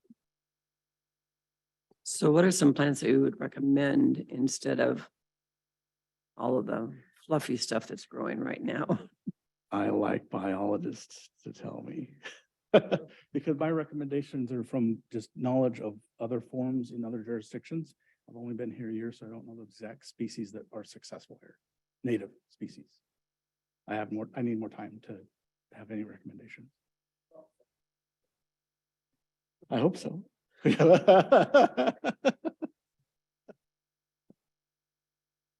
Any other questions or comments? We are looking for a motion to approve ordinance 3030. Well, it's a hot topic. I'll make the motion to approve shoreline management program ordinance 3030. Second. Thank you. Thank you very much. Any other discussion on the item? Hearing none. All those in favor? Aye. Opposed? Motion passes. Item number 4, municipal airport lease insurance requirements. Presented by Rich Huber. Thank you, Mr. Mayor. I anticipate being brief on this item this evening. So at their meeting on June 8th, the Moses Lake Airport Commission passed a motion to recommend to the city council that the current automobile and personal property insurance requirements be removed from the standard airport ground lease. Removal of either of these requirements would eliminate the city's ability to require those coverages and to require the lessees to provide proof of carrying such coverage. Damage to the airport property or to the property or physical person of a licensee or visitor to the municipal airport that would be caused either in whole or in part by an uninsured vehicle or the personal property of an airport leasee would become the liability of the city if these insurance requirements are removed. So it would introduce additional potential liability for the city if this recommendation were enacted by a motion by the council. So it is a policy question that is being presented to the council for your review. In the requested action section on this staff report, it may look somewhat complicated, admittedly. So there are 4. Their council is asked tonight to choose one of the first 4. So number 1, which would be staff's recommendation, which would be to reject the recommendations and maintain the insurance limitations or the insurance requirements as currently required. All you would need to do is pick number 1 if you want to make no changes. Items 2, 3, or 4 are the different scenarios that would address making some sort of change. So number 2 would accept the recommendation in whole and remove both requirements. 3 and 4 would accept one recommendation and reject the other. If 2, 3, or 4 is selected as the preferred motion by council, then you're also asked to then add either 5 or 6 to the end of your motion. Number 5 being enact this recommendation immediately and execute new leases based on the current template. Item 6 would be to direct staff to enact any changes that you make tonight once the updated lease that's currently in development is implemented. So just real briefly, again, staff is recommending the selection of item number 1, which would be reject the recommendations and keep things as they are. If you want to make any changes, I would ask that you pick 2, 3, or 4, and either 5 or 6.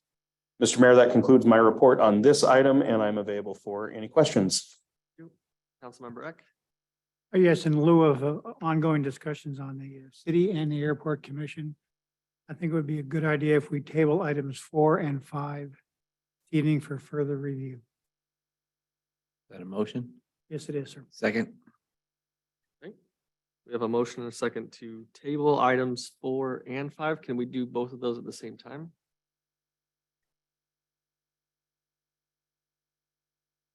Okay. Any other Yes. discussion? The item before we call for the vote? All those in favor? Aye. Opposed? Motion passes. Yes.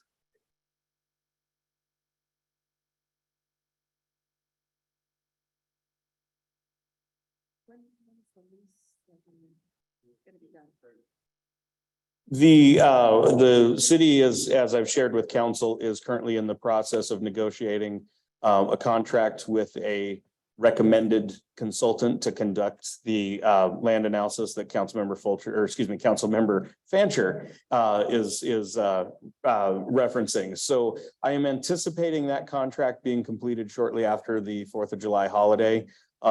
It probably, 3 or 4 weeks at the most, just depending on when the consultant can begin the work. That's a little aggressive perhaps, but I would anticipate within the next 2 months, at the outside, we'll be done with that. We'll be done with that work. So can we bring it back when that work's done? Perfect. As needed. I would like to amend my motion then to further review for the first meeting in August then. I think we just need direction on that point then. Okay. Perfect. Thank you. All right, item number 6, development code update presented by Kirsten Peterson. Thank you, Mayor, City Council. So as you as a group already are aware, we adopted our new comprehensive plan in 2021. And following that, we embarked on a process to update the entire development code. And I'm going to share my screen again. As we're all aware, we've got conversation going on about the inconsistency within our existing code. And we just want to create some clear guidelines that really provide. Thank you, Doug. So this is the existing municipal code online. And what we're looking at is taking sections 14 through 20 and putting into one unified code. And so I've provided for you our working outline. So basically, this is going to be each of the divisions. So your general provisions, divisions 2 is development review and enforcement. Division 3 is the zoning districts and land use. Division 4 is community and project design.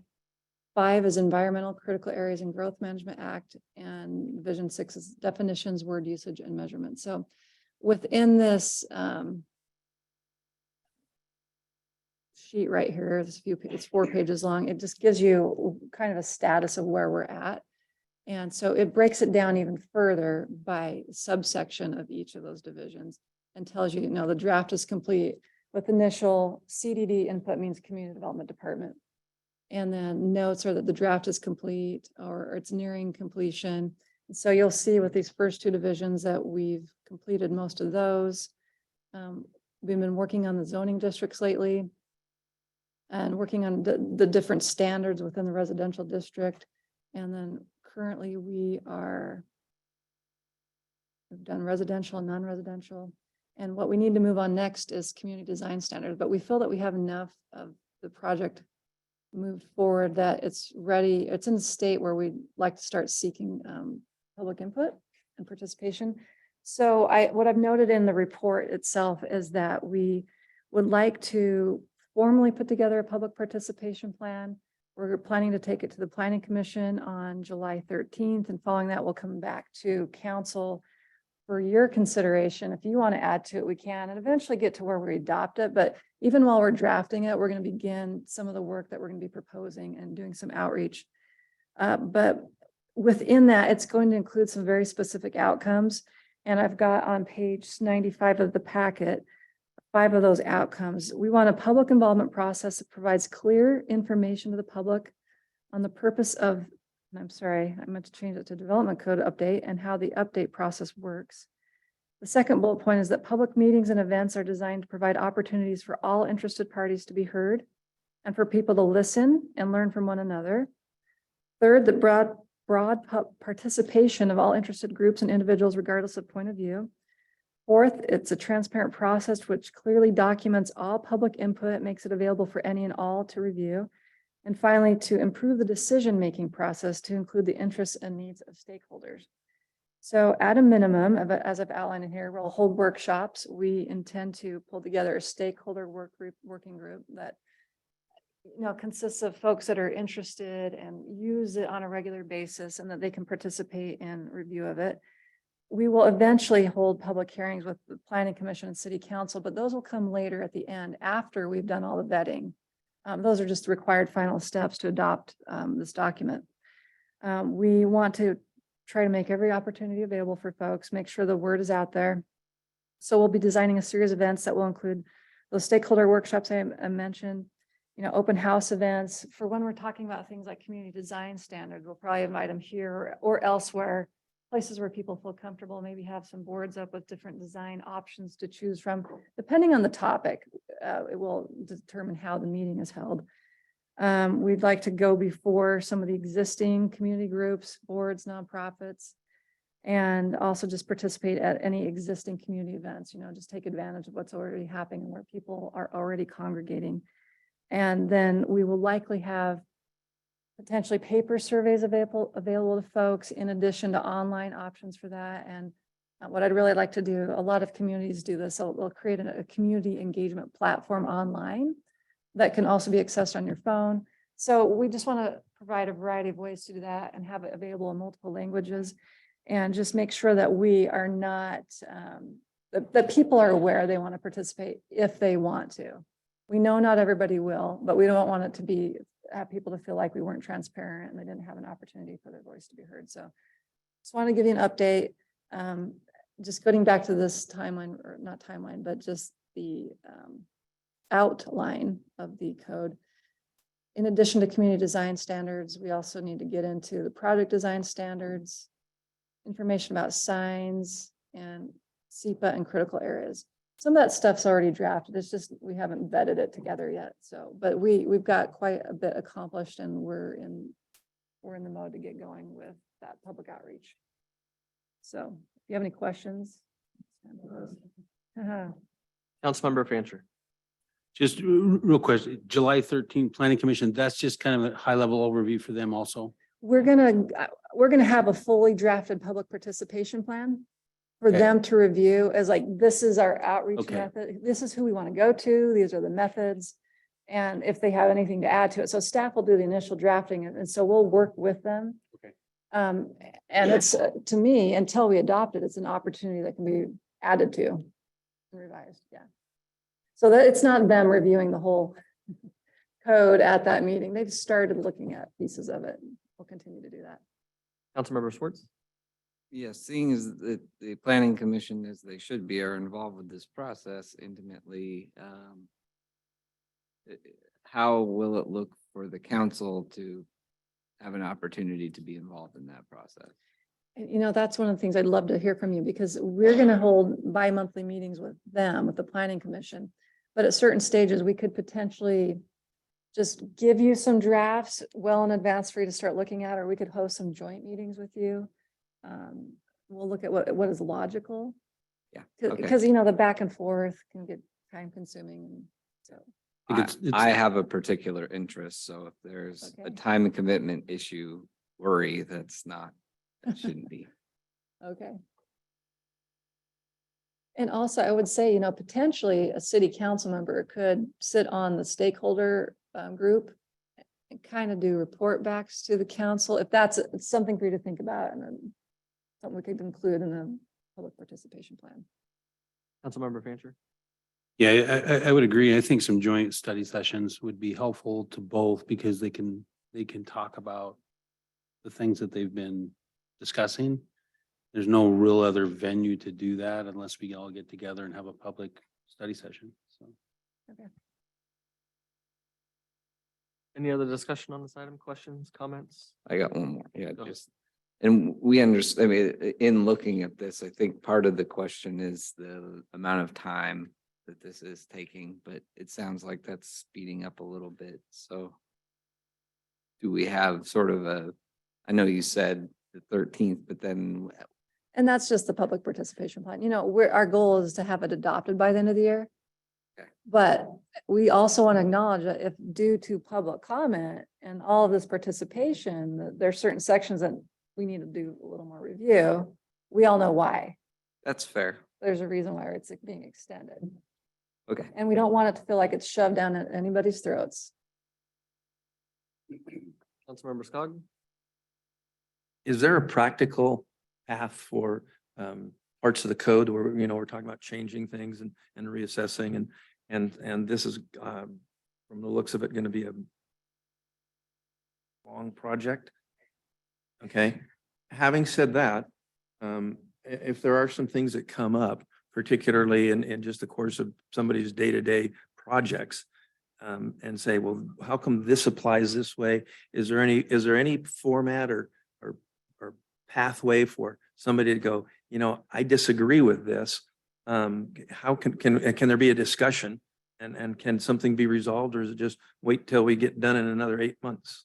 No, I mean, it depends on the issue that, Okay. comes up with the project, but sometimes it comes down to just coming into staff and having a working conversation and help, we like to help people resolve their issues. We Yeah. don't like to tell people, no, or you can't do this, but then we also are bound by state requirements.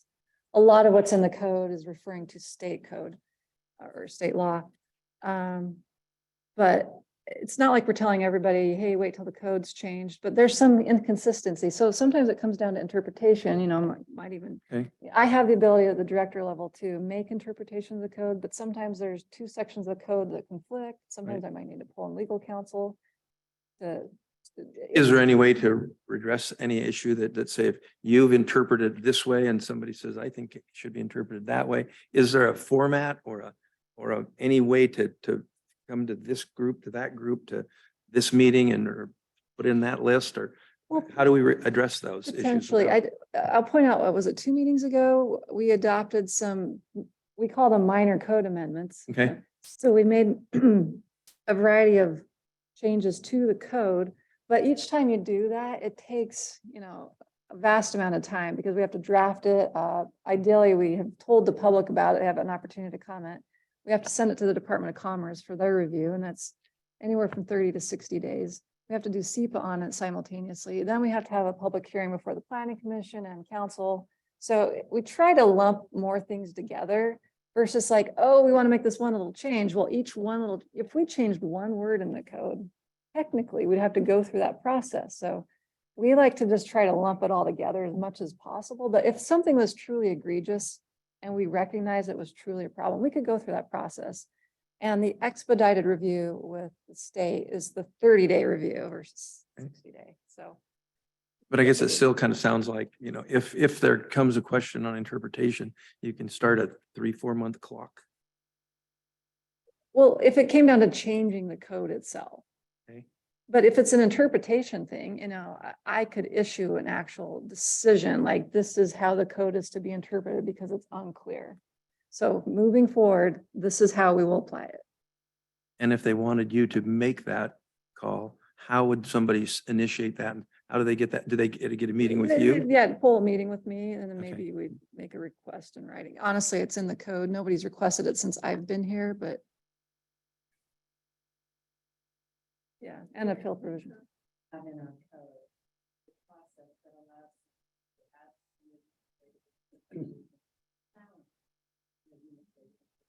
Okay.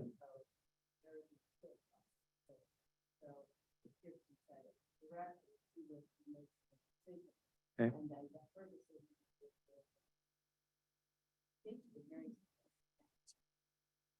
So there is an opportunity to challenge that and get really beyond the direct. Okay. Is there something that, you know, if you felt uncomfortable doing something, but how do you know, I know that the whole questions of risk and how do we let you know that we have your back? And if that's something that people have brought something to us and we say, Kirsten, could you consider this? And that risk is not all yours, but that risk is in fact not yours at all. It's If it was truly uncomfortable, I'd get legal counsel to help me in making that decision, but some of the stuff I can just go to state law and be like, we have to do something this way because it's a requirement and we could be at risk. The city could be challenged. Can we challenge state law? Sure. You can. It just, how do we fix things that You can go to You the know. legislature, so that's your job, not Okay. staff. You get to set the policy here and we just carry it out. Well, it would just be nice to give people some encouragement to go, hey, this came up, this is a big problem, it's. You know, I agree. And honestly, you How know, do we I've, deal with those? I've been here just over a year and a couple months and I'm starting to see patterns in what people are requesting and, Uh-huh. and yeah, we could give you the same old answer. When we get the new code in place, it'll all be fixed, but I don't know that everyone will still be happy, but what we want to do is have a really easy to read document that's clear. They don't need us to interpret it and we don't need to interpret it. Honestly, sometimes we have meetings to discuss, what does this mean? We shouldn't be wasting our time doing that. Everyone should know what a sentence means. So old code was written really legalese. And the fact is that over time, likely before you had computers help you find matching terms, they probably would make changes to the code and not realize like, oh, 2 sections later messed up this piece of the code and we Right. didn't catch it. So we won't have that anymore. So it should be a lot easier to implement. Thanks. Yeah, no problem. Okay, well, thank you for the update. I think that concludes that portion. Thank you. We can move on to the administrative reports.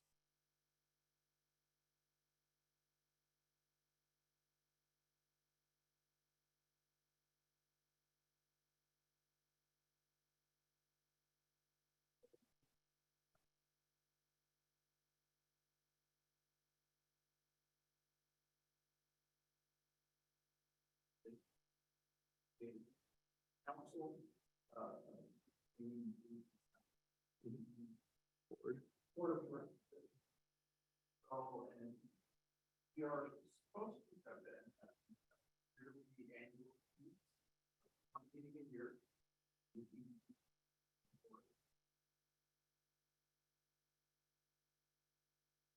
That hasn't been.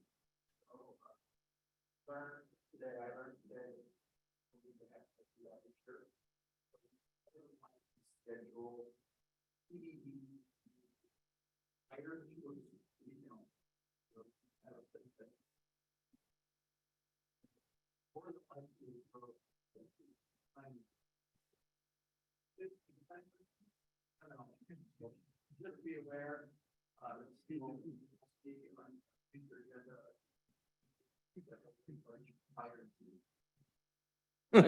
I thought that when that district was formed, I thought that we passed an ordinance or resolution that assumed the two together. That still applies. We still have to separate out.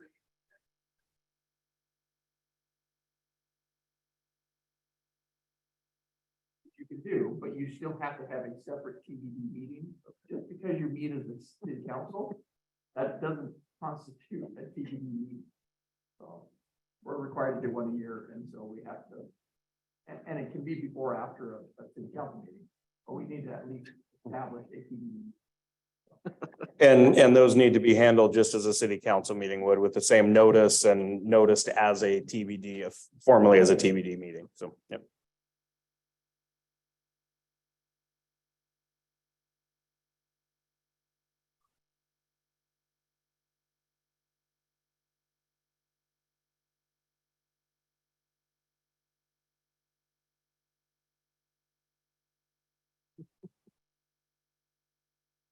Just want to remind Mayor and Council that we do have on Saturday, July 1st, the Red, White and Boom event coming up. We will have the farmers market and scavenger hunt in the morning. We'll be at Cinco Square in the afternoon, and in the evening, we have the first in our series of concerts in the park with Stone and Love, Journey Tribute Band, followed immediately by the fireworks. I know the fire department was out. Thank you very much, Brett, for your guys being out there at the launch site today, doing a prescribed burn so that we're ready for shooting those off. We look forward to seeing you on Saturday.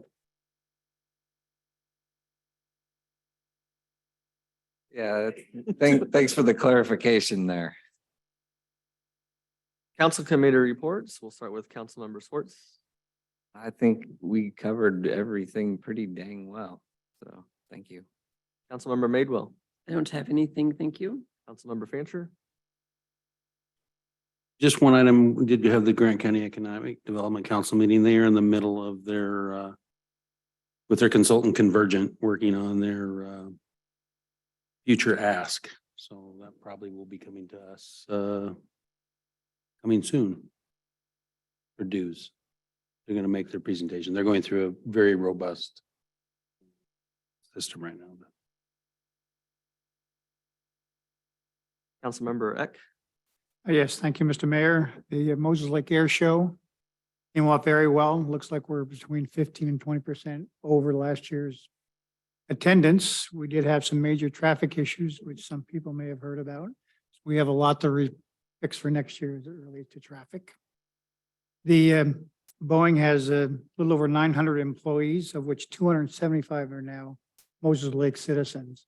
So we're happy about that. And we still have 158 737 Maxes on the site out there. Thank you. Councilmember Scogg.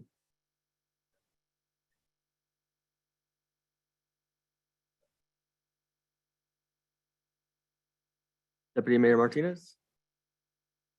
Just had an update from the Board of Health regarding food vendors that I think this happened during Spring Fest, that some food vendors were, at least one was denied a permit. And so we discussed that and came to a decision that if the food vendor has currently applied for a L&I permit or whatever it is, that Board of Health will allow a food vendor permit. It's a quirky, I guess, relationship. Board of Health has to ensure that L&I, that the food vendor has an L&I permit, even though they don't really work together. So there's a backlog of these applications to L&I. I know that there was some pushback, and so Board of Health decided that we would err on the side of the food vendor as long as we can confirm that they are in the process of applying for the L&I certification. So that helps food vendors just. So it's not a city thing for anybody, about food vendors not getting their permits. That's it. Okay. I don't have anything super important with GTA. I did attend a leadership roundtable on Wednesday with Kirsten Sackett. It was a pretty casual conversation with our legislators. The chamber was there hosting. We had the college was in attendance, the port, the fairgrounds was there as well. So it was the Downtown Business Association. Just a good conversation, developing those and maintaining those relationships with those entities. We just talked about wins and challenges, and how we can help each other out. So it was a good meeting. We also had a little work session conference on Thursday with Ian Lockwood. He's a transportation specialist, and we had all sorts of different cities in attendance along with WashDOT who hosted. So I think we all pleaded to WashDOT to help all our small cities. So I hope they took some of the information well and hope to see some results from that. Anything else for the good of the order? Yep.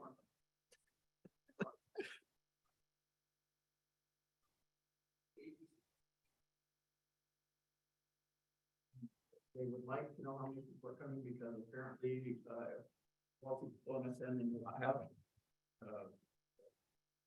forum and then you should conduct it. So. Does anybody else? Yeah, sorry, I'll clarify that.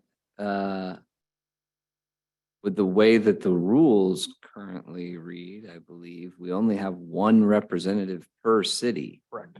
So I know that they're extremely exciting, as you can tell by the vibrant response from all the other municipalities that we're facing this conundrum of having a quorum, but I will say that I'm planning on attending.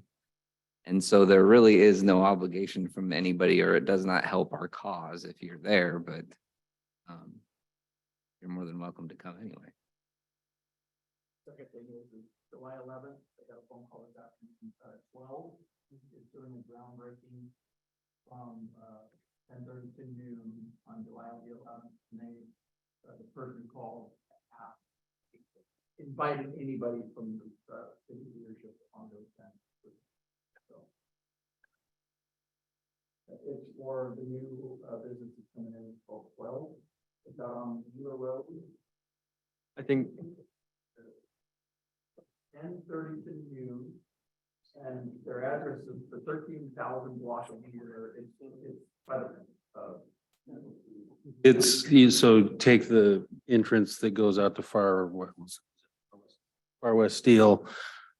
So the main road back there, and it's the old process building, where the old process building was for the sugar plant.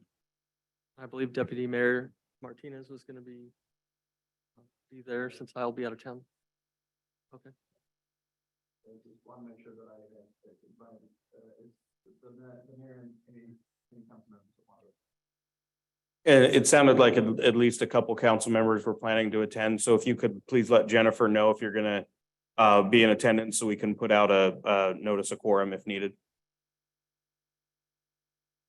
There's 3. Yeah, if you could please let the city clerk's office know. It sounds like we have 3 already, so 1 more would be a quorum. And I just wanted to add really quick, I attended the Association of Washington Cities conference in Spokane last week on behalf of the city. The voting membership, which I was the voting delegate on behalf of the city, we approved some general housekeeping updates to the policies and procedures for the organization. Nothing really earth shattering in that area. There was some elections for new board members this year, and Mayor Carl Floria from Leavenworth was elected as the new District 3 representative that includes Grant County. So that would be your primary point of contact. Councilmember Skog made a comment earlier about doing some potential advocation for changes in state law. Association of Washington Cities is a great organization when you have items that you want to advocate for on behalf of the city. So Mayor Floria would be your point of contact as your AWC board member now. So just wanted to share that update with the council as well. One thing I forgot to add, I want to thank Moses Lake Police Department and whoever else was involved, code enforcement, in clearing out the property. If you recall, months ago, I think it was now, the property owner that had a bunch of RVs trespassing on his property. With the new ordinances, we were able to enforce that and clear that out, and he was very thankful to your department, everybody involved, and city council as well. Just want to make sure you guys knew that. Thank you. Our next regular council meeting is July 11th. This meeting will now be adjourned.